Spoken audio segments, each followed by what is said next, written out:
I first came to China to study Mandarin at Nankai University in the mid-1990s. At that time, if I wanted to visit the Forbidden City or eat Peking duck at Chenzhude, it would take 3 hours to get to Beijing by train from Tianjin. But today, it only takes 30 minutes by high-speed rail.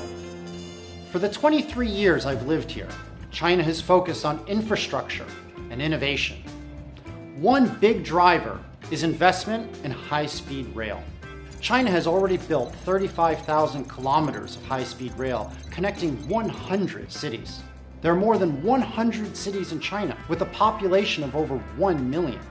Now, China has just announced that it plans to increase the total railway mileage by a third in the next 15 years, from 140,000 kilometers to 200,000 total kilometers.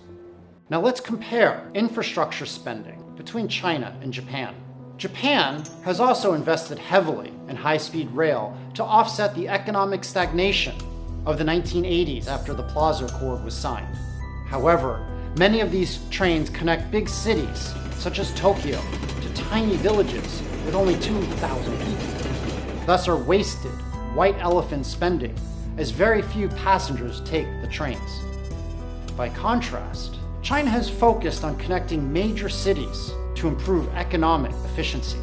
By 2035, China's declared aim is that all cities with a population greater than 500,000 will be connected to high-speed rail. This allows white-collar workers to move away from expensive city centers and find cheaper housing. People now live in cities like Tianjin, where housing prices are lower and where it's easier to get a hukou, yet they can commute to Beijing. This was unheard of when I was studying at Nankai University. Having this world-class infrastructure is why China will not lose its manufacturing dominance in the near future, despite the US-China trade war. Now, in the United States, trains run on a much slower system.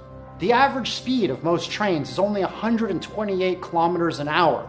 Compare that with 350 kilometers an hour for China's high-speed trains. Amtrak's Acela Express is in the middle of a $2.4 billion investment in infrastructure upgrading, but their high speed will only be 257 kilometers an hour. Even with the global lead in infrastructure, China is paying more attention to innovation. China has announced plans to develop a maglev train capable of reaching a speed of 600 kilometers an hour, with the goal of reducing the time between Beijing and Shanghai from the current 5.5 hours to only 3.5 hours. The maglev train will be put into operation next year in 2021. In addition, the train will connect key economic and industrial areas, such as the Pearl River Delta, with cities such as Chengdu and Chongqing. This is going to create more economic opportunities throughout the entire country. In contrast, infrastructure spending in the United States has been plagued by significant delays and cost overruns. Now, I was born in New Hampshire, near the debacle called the Big Dig in Boston. Planning started in 1982. Construction finally started in 1991, but it didn't officially conclude until 2007. It took 25 years for the project to start to end, and there was a cost overrun of 190%.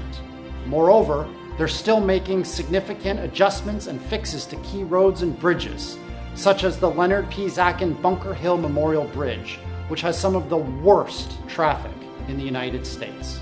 Now, since I was born in 1977, the United States has spent too much money on wars and building weapons rather than infrastructure spending. Since 9/11, war and military action in the Middle East and Asia has cost American taxpayers like me $6.4 trillion US. America has military bases in over 80 countries. Since the end of World War II, the United States has warred against 37 countries, while China has not gone to war with another country since the end of 1979. Now, President Trump proposed that the U.S. Department of Defense's budget to Congress in fiscal year 2021 will be $705.4 billion US, while China's is only $178.6 billion. It would be great if the United States could learn from China and focus on infrastructure innovation instead of focusing spending efforts on war. Just imagine how better off my fellow Americans and I would be if the US focused not on conflict, but instead on connection.